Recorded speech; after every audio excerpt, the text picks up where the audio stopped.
Good morning, Karen from Quantum Heart Awakening. Welcome, welcome. Today we're going to do a Divine Feminine check-in. And that's all I'm going to say about that. I've been feeling the energies, but let's just see what comes out. All right, Spirit, hover over us. Let grace run through us. With you all things are possible. All right, feminines. Okay.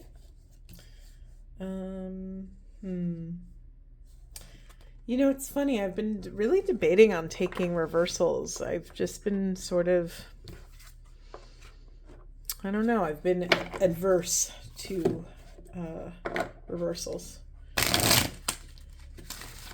Okay. Anything else, Spirit? Anything else for Divine Feminines? What's showing up on their path? What are the blocks showing up? What are the solutions to those blocks? Anything else, Spirit? Anything else? God, we have all reversals, feminines.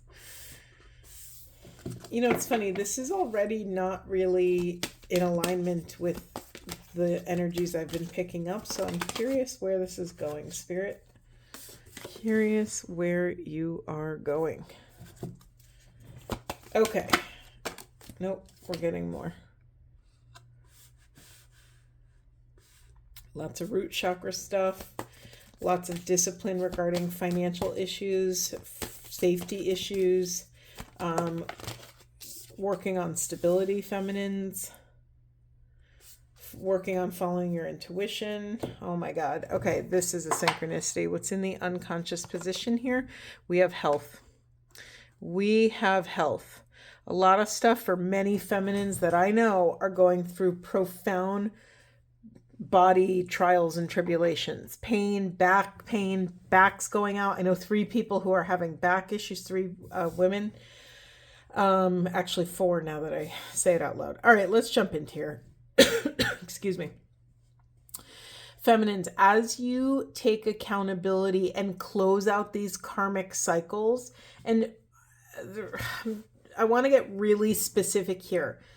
When we think of karmic, we think of external person, I think, right? On the twin flame path, that's kind of how our brain kind of operates. But really what this is saying, karmic, this is, do you hear how much I'm struggling? This is interesting. This happened with the masculines yesterday as well, except the masculine energy felt so dense. I don't feel that level of density with this. It's more like tongue-tied. Feminines, you are completing karmic cycles within self. What does that mean? That looks like, you know, patterns of thinking that kept you stuck, patterns of thinking that kept you in pain, separation, disconnection, and suffering. You have been through enough cycles to understand what is supportive and what disrupts the flow of that love.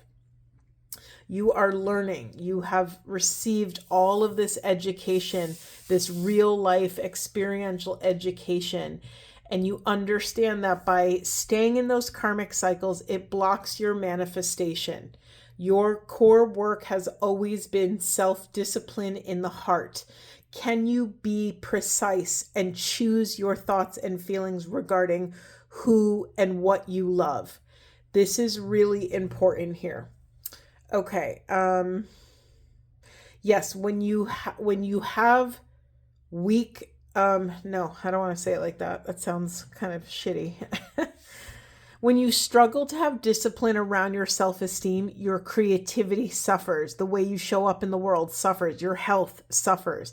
You are getting back to your core natural frequency, feminines. The divine feminine is returning to her throne, to her exalted state, trusting in the safety of her heart's deepest truth, trusting in the navigation of her heart's deepest intuition. When you do not follow your intuition, you are not ready for leadership. You are not ready to step into this role as a leader. When you are in alignment with your intuition, leadership comes naturally here. Okay, let's see where else do we go? That felt a little rocky to start with, I'm not gonna lie. The energies felt, it just feels like a lot. And that makes sense to me. The feminine has been holding so much, has done so much hard work, taking accountability, cleaning up what's showing up on their side of the street. And it's exhausting. I get it. It's like you've been treading water, feminines, for so long. All right, Spirit, is there a specific direction or question you'd like me to ask? Can you say more about, thank you. I was just going to say, can you say more about this intuition, solitude we have? Yeah, you may have felt like you're an island, that you have had to, swim in unconventional waters by yourself. We have, let me do this properly. We have unfoldment. We have dance and celebration in reverse. Let's see, is there anything else, Spirit? Anything else? Jeez, okay. Ancestors and blessings, rainbow. To me, these are all celebration cards. Ceremony, invocation. Masculines had that in the unconscious position yesterday. Anything else? Jeez, okay. Anything else? Oh my God. I'm not going to take all of these, but I will take this. Masculines also got some of these cards. You know what? I'm just going to cover all these. I'm still getting used to my new desk setup. I'm also really not used to sitting. It's so funny. Okay, wake up call. All right. Let's see. I didn't even look what's in the unconscious. Oh my God. We have Vision Quest. Is this on camera if I do this? No, it's not. I'll put it up here. This was the core message for the masculines yesterday. All right, I'll return to that in a moment. This feels really important here. So remember what I asked. I asked about intuition, right? So we have solitude, unfoldment. When you can trust in this solo path, when you can walk with yourself, self-contained, self-sourced, what do I mean? Totally and completely resourced from self. When you could walk this path completely self-contained, this path unfolds for you. Until Spirit trusts that you can handle yourself alone, that you can handle the wisdom that is coming through you in an appropriate way, it's not going to give you more, right? It's not going to give you more homework until you've mastered the homework that you already have on your plate. So, where do we go, Spirit? Yeah, there's a little bit of say more about this wake up call, Spirit. Okay, I see. Feminines, it's been really easy on your path to, what's the word? To dwell on the fact that you haven't been in union, to blame others, to dwell on the pain, to dwell on the isolation, to dwell that your masculine is not doing XYZ, or your life isn't working out how it's supposed to. It's so easy to get sucked into that density, but when you get sucked into that density, you are blinded to the blessings that are around you. The antidote to this is gratitude. You are meant to have this profound gratitude, to look back through the generations, through your ancestors, through your lineage, and see how far you've come. See how much work and how much ground you've covered for your lineage. This is really important. To excavate, a separate message here. Sorry, I forgot to say this, but a separate message here is it's a time for celebration. It's really easy to be so consumed by, the work, right? There's always going to be more work to do on this journey. The journey is never ending. It'll continue long after you've left this body and this planet, or this realm rather. It is time to make sure to create discipline around this level of celebration, to count your blessings, to dance under the rainbow, so to speak. Also, separate side message that dancing may benefit your health in some capacity.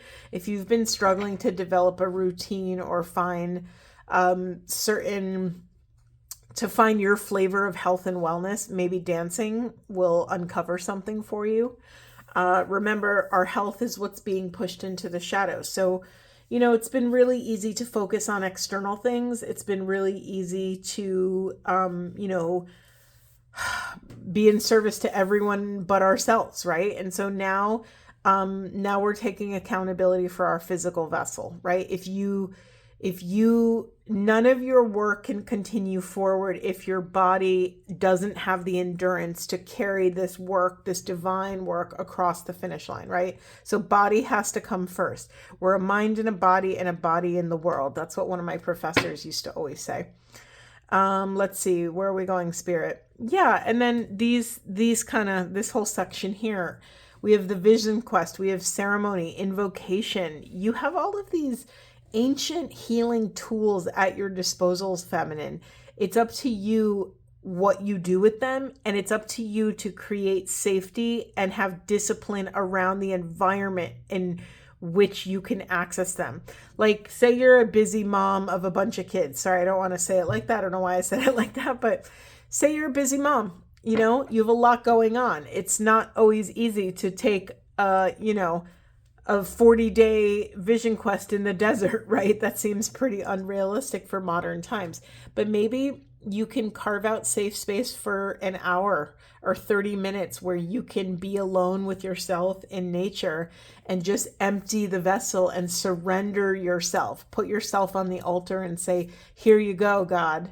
Here you go. Like, take whatever is not necessary. And create this ceremony, this invocation to ask God to imbue you with what you need to take a step towards this divine leadership, towards this, or ask for help for whatever's blocking your intuition. Yeah, I feel very much the cards are all together here. There's also, I'm seeing this as an initiation as well. When you go into this vision quest, however that looks, you can Google modern vision quests. I mean, you could sit just outside by a tree and just kind of breathe, and that's it. And maybe run some energy, set some intentions. It doesn't have to be this massive, fasting for 7 days out living outside in the elements. Maybe it is. Maybe it is for some people. I have a couple friends and colleagues who are obsessed with sweat lodges. I cannot handle the heat. I get very fainty and dizzy almost immediately. It's just not my flavor of, purification. For other people, it is a profound, profound journey. So you have to find your flavor of vision quest here and invoke spirit. Create a ceremony, create some intention. It doesn't have to be big. It could be super, like, back roots, simple. This shamanic wisdom is just floating in the ether, ready to come into your vessel when you're ready for it. Okay, Spirit, where do we go? I'm going to get some of these goddess cards. I don't know. What else do you want to say, Spirit? I don't have any specific questions. What else is showing up for the feminines here? What else is showing up for the feminine collective, for the highest and best good of self and the planet? Anything else? Anything else? We have grief. Yeah. Something absolutely that can block our intuition is pain, is any flavor of pain. Anything else, Spirit? Say more about this grief. Wow.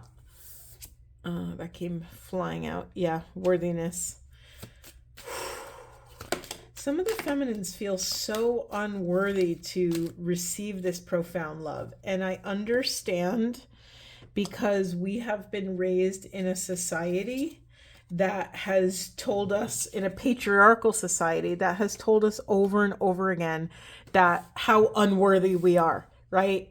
If you don't look a certain way, dress a certain way, speak a certain way, if your skin is a certain color, if you don't have certain abilities, if you don't make a certain amount of money or look like you make a certain amount of money, you are unworthy. Feminines, we are reclaiming our rightful divinity. We are reclaiming that unconditional loving worthiness, that acceptance of self, that loving awareness. But sometimes that is on the other side of rage, of grief, of this density, of these, I mean, I don't know if you could see this, but we have this like Medusa card. Can you see that? Yeah, it's sort of good enough. Miracles are waiting for you, feminines, when you vibrate these energies. You know, a lot of us try to intellectualize our emotions on this path. It's very simple to do so. It's, especially if you're sick and exhausted from having the emotions. Well, it's one thing to be a victim to your emotions. It's another thing to be sovereign and express oneself. It's a different energy. One drains us and one empowers us. So the way you approach your emotions, the intentions you set, the grace you offer yourself, and the help you ask for during this transition, whether it's from an actual person in your life or it's from the divine, changes everything, how this worthiness comes in. Yesterday in the masculine reading, I think I mentioned that I listened to this, oh my God, I'm forgetting his name, Ram Dass. Oh my God, I can't believe I almost forgot that. I listened to this Ram Dass recording, and he was going on and on about Kali, goddess Kali, and kept saying, give all of your impurities to Kali. Any anger, any rage, resentment, grief, pain, give it all to Kali. Kali will literally consume it, eat it, chew it up, regurgitate it, digest, masticate all of that density, and return it to the ether purified. And the miracle that will flow in when you empty your vessel is just sitting there waiting for you, feminines. This is very interesting here. We have this sacred lust card and truth. The sacred lust came out in reverse. For me, sacred lust is sacred sexuality, is conscious relating, is being intentional with your eros, with your sensuality, with your sexual energy.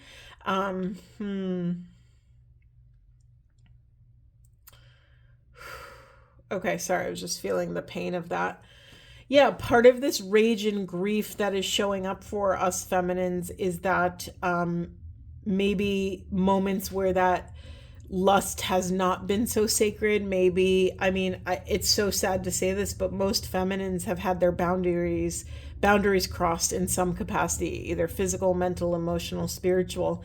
And there's a lot of pain in that, right? There's a lot of pain. But the journey from victimhood to sovereign is a hero's journey we all must take. We have to take accountability for our circumstances, no matter what happened. I'm not victim blaming. I'm not saying everything's, our fault. I'm just saying at some point we have to accept what happened and release it, right? We can't punish ourselves for years and years and years or a lifetime because of this pain, because of the, lower consciousness we were at or someone else was at who maybe took advantage or who, acted from maybe a very shadowy place. So, feminines, you're being called to, sorry, I'm very drawn to my amethyst right now. And look at this beautiful top. Doesn't it look like the ocean washing up on the sandy shore? So funny. I just happened to look up and it almost looked like it was moving for me. And for me, that's a message of honoring the ebb and flow of this work, of the emotional experience, feminines. We could quote unquote get over something, and then 20 years down the road, it revisits us.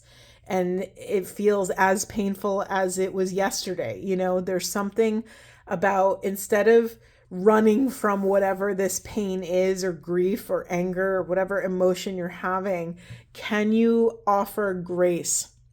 I just posted something on my personal Facebook page. I should post it on the community page. I just realized, there we go. Is that better? That's better. Maybe. It said, instead of trying harder, try softer. Doesn't that just open you up? That is such a clear, clean, sacred message for the feminine energy. Instead of trying harder, try softer. Oh, I want to cry because I could feel the pain, the collective pain of how hard feminines have been working to run from or overcome this sort of patriarchy, power imbalances, inequality, injustice, social justice, social injustice is the phrase.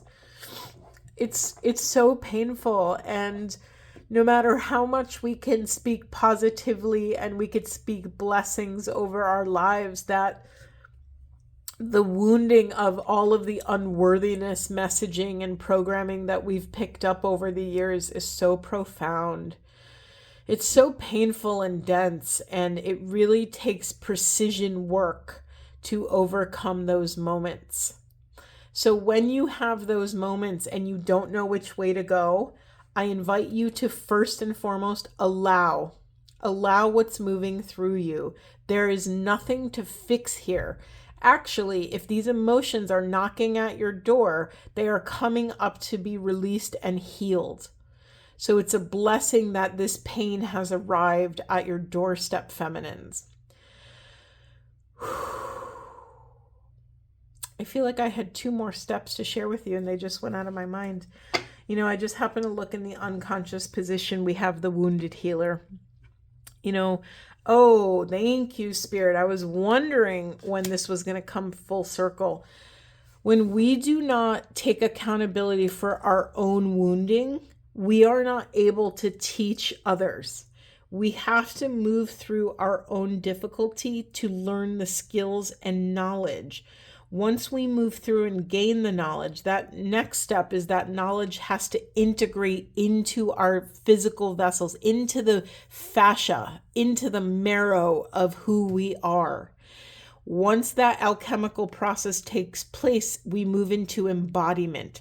Once that embodiment takes place, we are open, ready, and willing to teach others, to share our journey with others, to share our journey in a way that doesn't drown us or flood us from the pain. You've overcome something when you can talk about it or reflect upon it, and it doesn't hold the same charge or power over you as it once did.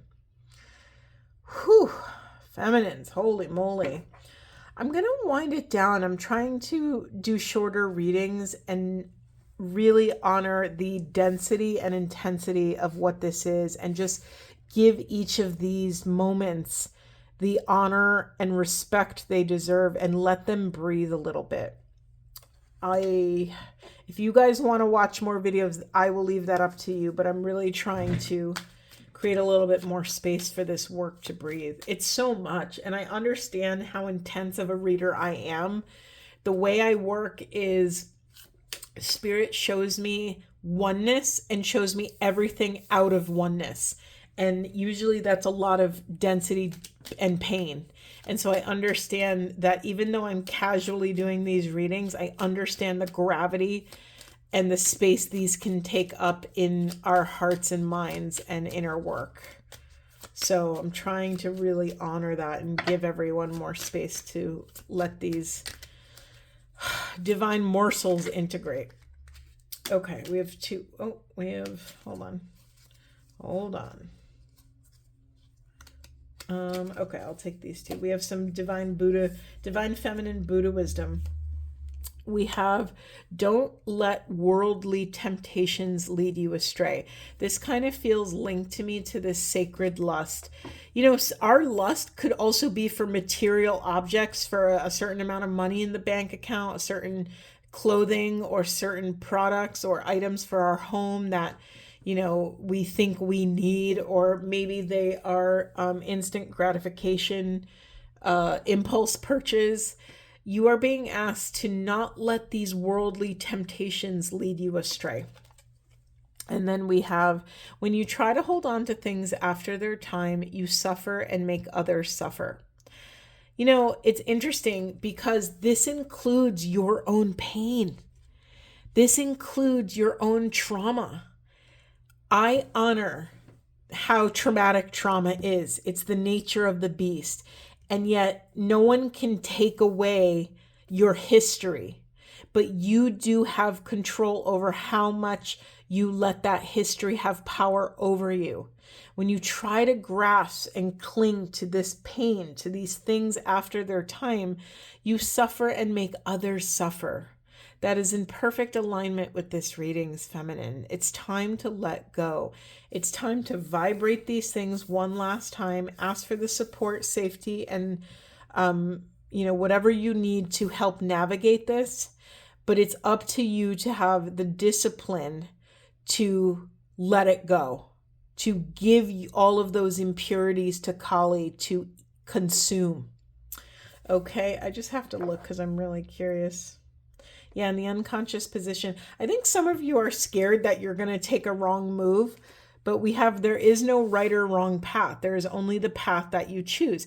You have to understand, and I think I just said this in yesterday's reading, feminines, you will use everything to ascend. You get to use everything and anything that flows into your field that's on your path to ascend. There's no such thing as a wrong path, because whatever path you take, you will use those experiences and the information you gain to inform your next choice, to inform the next decisions. This isn't about right or wrong. This is about fine-tuning our body instrument, our intuitive instrument, the intuition we feel, so that we can make wise discernments. And when we can hear our intuition, we are able to make the wiser discernments each and every time.